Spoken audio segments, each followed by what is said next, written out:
Hello, this is Dr. Agne Straukiene. I would like to reflect on another presentation, this time MS Prodrome. It's been delivered an excellent speech by Professor Tremlett.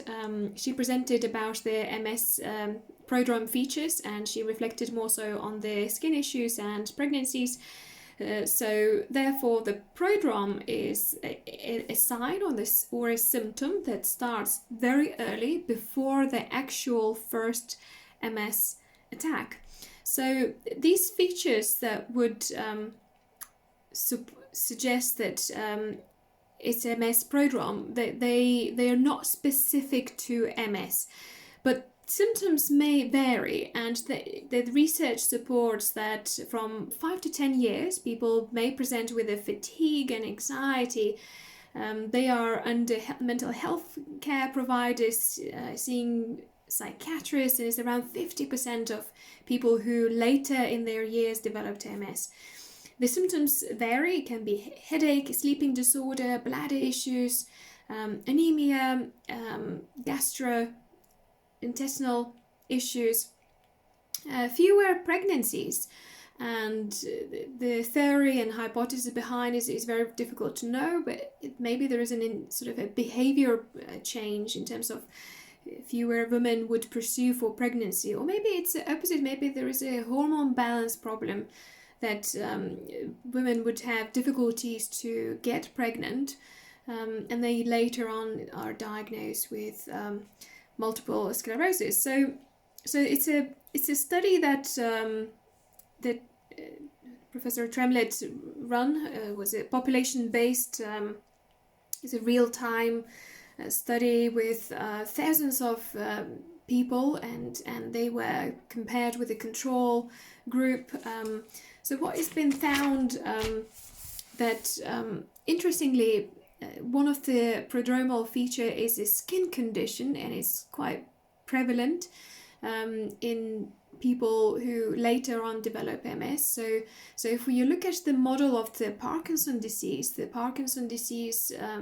studies and skin biopsy studies support that people have nerve fiber density changes, and also some mitochondrial changes of the fibroblast, which is a cell that is a key cell which participates at the wound healing process, and loss of dermal nerve fibers. So we haven't got any study, as far as I know, that would look at the skin biopsy for people, with MS or prior they develop MS. So that would be an interesting finding to see whether that could play a sort of a role as a marker, whether we could involve into algorithms and diagnose people a bit earlier.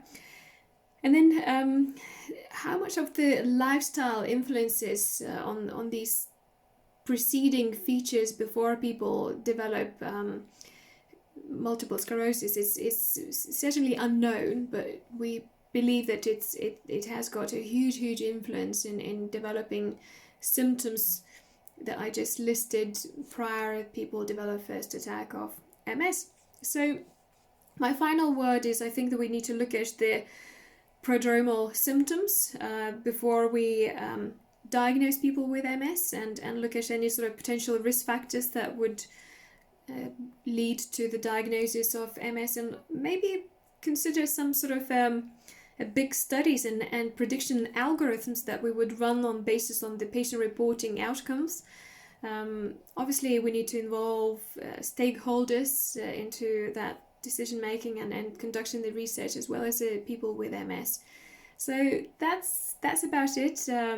It's very interesting topic, and I think we just need to be very vigilant and perhaps pause a little bit now and reflect what does that mean, prodrome, and we're heading into even far away from so many years before we are diagnosing people with MS. And if we are able to diagnose or define the prediction models that would indicate that people have a high risk of conversion from having prodromal features, and then in 5 years' time, if they are developing MS for definitive, whether we could introduce medicine earlier to delay that time of the conversion. So I think that's the future topics that we probably will discuss at some stage at the conferences.